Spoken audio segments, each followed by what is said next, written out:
witches! Hi, hello, and welcome to a history slash true crime sort of episode. We don't know which one it is, but We kind of the last two, or history slash true crime question mark. yeah, this one's all about kind of like the mystic background of Rasputin, the the mystic of the Romanovs. So if anyone's actually watched the TV show, the movie of Anastasia, it's a different it's different from history, but it is like it takes like more of the mysticism of like how did Rasputin get his powers, or how was he able to do all of these great things. So it kind of took on that more of that realm, rather than like real life history. And a lot of people still think that he actually had power, so we're here to talk about it. So Grigori Rasputin was a Siberian peasant, wandering mystic, imperial confidant, and to some he was a divine healer. To others he was a demonic manipulator. His rise coincided with the twilight of the Russian Empire, and his shadow loomed over the throne until the very end. We are going to explore this complex legacy of a man whose life defied explanation and whose death has become a legend. Born in 1869 in the village of I've just now got back into Russian, so I'm gonna struggle. Pokrovskoye. Rasputin lived at the edge of civilization, where oral tradition, superstition, and the Orthodox faith mixed freely. So literacy was rare amongst these people, and most people relied on local wise folk for spiritual guidance and healing. Rasputin fit this mold quite early and reportedly displaying clairvoyancy and healing tendencies as a child. By the late 1890s, clearly I had fucked up something there. 1890s, he experienced what he described as a divine calling after the death of his brother Dmitri. Is that why Dmitri is named Dmitri in Anastasia? What? This event drove him to abandon his wife and children to undertake a pilgrimage, an action that shocked villagers but marked the start of his transformation.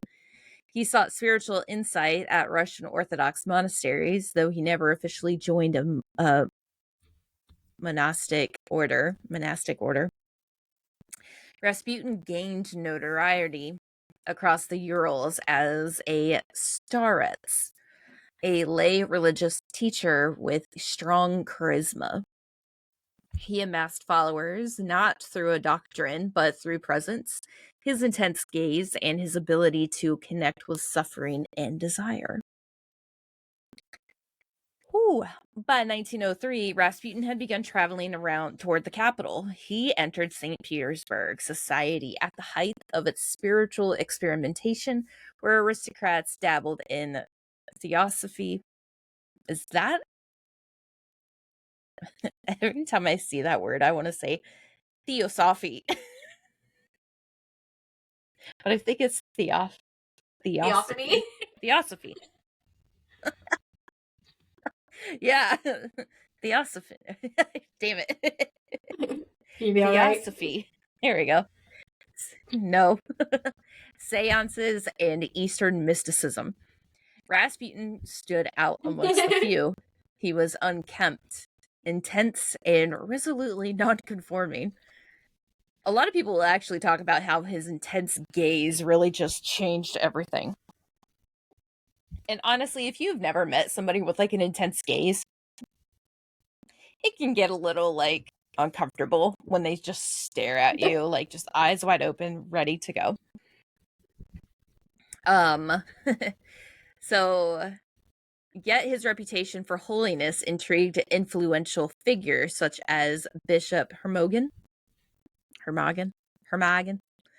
and the Montenegrin princesses Militsa and Anastasia, who introduced him to the Tsarina of Russia, which we later know it is Tsarina Alexandra, the wife of Tsar. Fuck. Who was the last You're gonna be Romanov? all right. No, I don't remember the last Romanov. The emperor. I don't. Fuck. What was his name? Okay, whatever. Guess that doesn't matter at this point in time. Anyways, Serena Alexandra, herself a convert to Orthodoxy, was spiritually anxious and deeply concerned for her son Alexei. If, for those who don't realize, Alexei was born with hemophilia, which, as a family wrapped around a lot of issues, that's not very good for him. For those who might not know, the Romanovs had quite a few attempts on their life throughout the years, not just for his life. It's just based on how the Romanovs were. Like the great grandpa, I think, had quite a few attempts on him. They actually have it like mapped out in one of the churches there. It's literally called like Church of the Saint on Spilt Blood or something like that. So to have a son with hemophilia is not a very good way to ensure that you're going to go on to the next be the next Tsar, especially with a lot of people trying to murder you. But anyways, the heir to the throne's hemophilia was a very, very secretive thing. Not everybody knew, and those who knew were essentially sworn to secrecy, or shit would happen to him. So in 1908, when Alexei had suffered a life-threatening hemorrhage, Rasputin appeared at his bedside. After prayer and a simple plea for calm, the boy had improved. Modern historians suspect that Rasputin's effect was psychological. It was calming to Alexandra and discouraging the use of aspirin, also a blood thinner at the time, kind of seemed miraculous. Because if you are taking aspirin for something or another and you don't realize it's a blood thinner, and he stops taking it and he magically gets better, it's for that reason. But at that time, they didn't understand, so they just thought he was a miracle worker. This incident had actually cemented Alexandra's belief in Rasputin's powers. She had called him our friend, or Father Grigori, in correspondences. He also became the spiritual advisor, protector, and the political counselor for the family, and it was often in defiance of the imperial court. So his infamy, scandal, and political decline was quite a thing.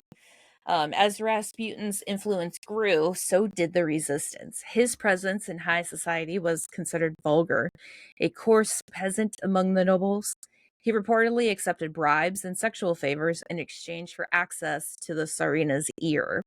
Though records are murky and often sensationalized, there is actually, I think, a rumor that had gone around believing that Rasputin had slept with a lot of the court ladies, including the Tsarina herself. So there were actually publications like the Novoye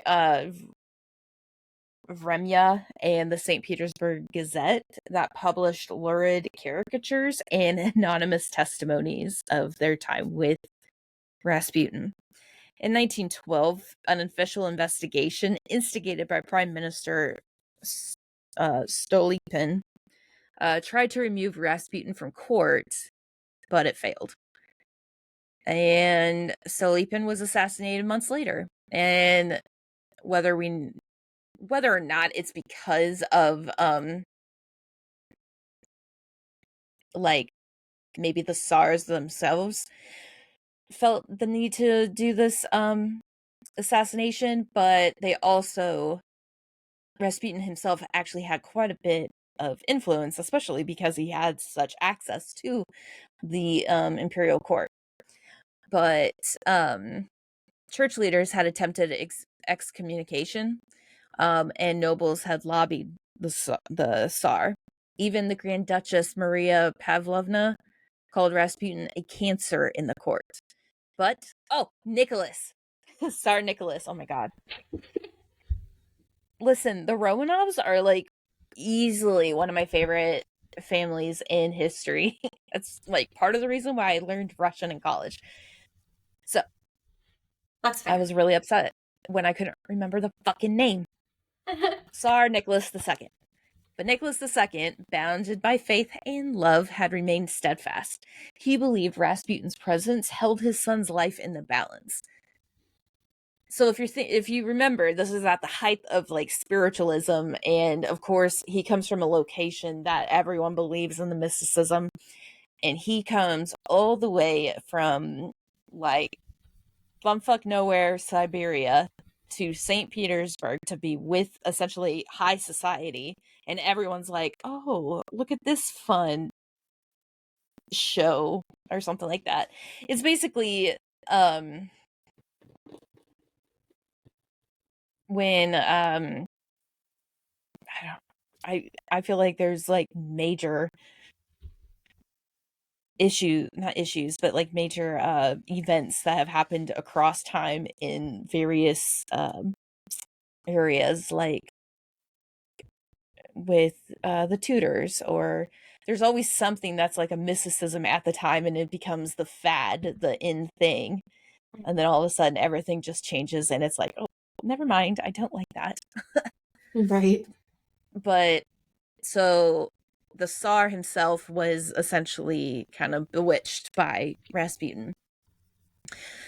All the while, Russia had descended into a crisis. The empire's military failings in World War One, on top of food shortages and class unset, coalesced into a social powder keg.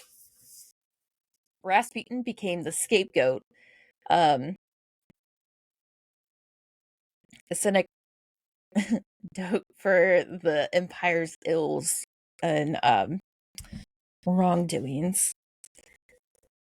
And I feel like he's partially to blame because he was the spiritual advisor.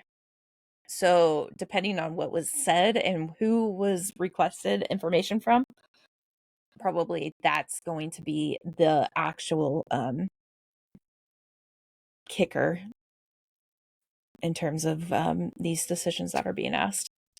Like, I'm not going to go to a spiritual person and be like, all right, the magic 8 ball said that this isn't going to happen, so it's not going to happen. Like, I feel like I wouldn't go to some spiritual mysticist for like state affairs, you know? Yeah. I feel like that is the kind of stuff that you would find more for like health and wellness, not state affairs. But apparently, he became the scapegoat for any single thing that went wrong in Russia. So, in December of 1916, a coalition of aristocrats had hatched a plan. Felix Yusupov, husband to the Tsar's niece, and the Grand Duke Dmitri. Wait, hold on. I said that really weird. Felix, husband to the Tsar's niece, and the Grand Duke Dmitri invited Rasputin to Yusupov's palace under the guise of meeting his wife, not new wife, sorry, his wife. According to Yusupov's later memoir, they have served him cyanide-laced cakes and a Madeira wine. Cyanide is not something you should be ingesting. No. But they were like, Sure, let's do that. All right, cool. So he ate however many cakes it was for that. And then Madeira wine is like from a Portuguese island, so it's like a specific type of wine. Um but Rasputin showed no signs of distress even after eating these laced cakes and the wine, so they started to panic. Because they panicked, Rasputin ended up getting shot once in the chest, but he was still alive. And he struggled and fled into the courtyard, where he was shot again, bludgeoned, and then thrown into the icy Malaya Neva River. They had performed an autopsy on Rasputin, but it's lost. But it was allegedly found he was allegedly found with water in his lungs, suggesting that he had drowned. Other claims that the myth grew from the embellished story.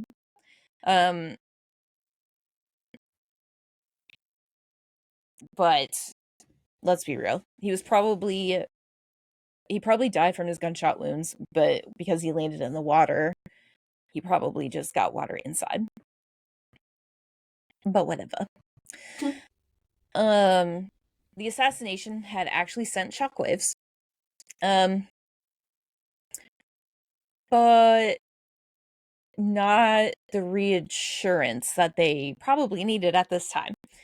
And it was not for the admiration either. The public was actually more horrified than reassured when they found out that Rasputin was assassinated. If anything, it had revealed that even Russia's elite had embraced desperation and conspiracy in a time when it was easily manipulated, I guess. But barely 3 months after Rasputin's death, Nicholas II had abdicated. There was actually some text stating that these two people were actually thrown together as a plan from Nicholas II. Or like people of that, like of the main royal family court, because there was obviously the rumor that Rasputin was a little too friendly with some of the court people, including the Tsar. So there's some texts believing that. Whether that's true or not obviously remains to be seen by time and history. But basically, 3 months after Rasputin had died, Nicholas II had abdicated. The Romanov family was executed in July 1918, but Rasputin had warned the Tsarina, "If I die or you desert me, within 2 years you will lose your son and your throne." Whether it was a prophetic or coincidental warning, the fallout was quite undeniable, and it actually led to their downfall. In the decades since, Rasputin has become quite a cultural cipher. Soviet historians cast him as a degenerate symbol of imperial rot. Western media painted him as a dark sorcerer. He's appeared in novels, operas, and even pop songs, always shifting but never pinned down. Modern scholars offer a more measured view. Rasputin was not a puppet master, but a symptom of a dying regime's vulnerabilities. Faith overwhelmed by fear. Leadership replaced by longing for miracles. Either way, whenever you hear the word Rasputin, various different things come to mind. But here's the thing. We don't really know if he's actually a mystic, or we don't really know if he's clairvoyant or any specialized powers or whatever. But he was able to essentially get into high society during a time that was, easy to do so. So whether or not he had magical powers or he was just that damn good at manipulating people, the world may never know. Maybe we'll get a clairvoyant out there and we just start asking. I like it. But he does remain a figure of paradox. So he's revered, but he's like, ugh. He's idolized, but also feared.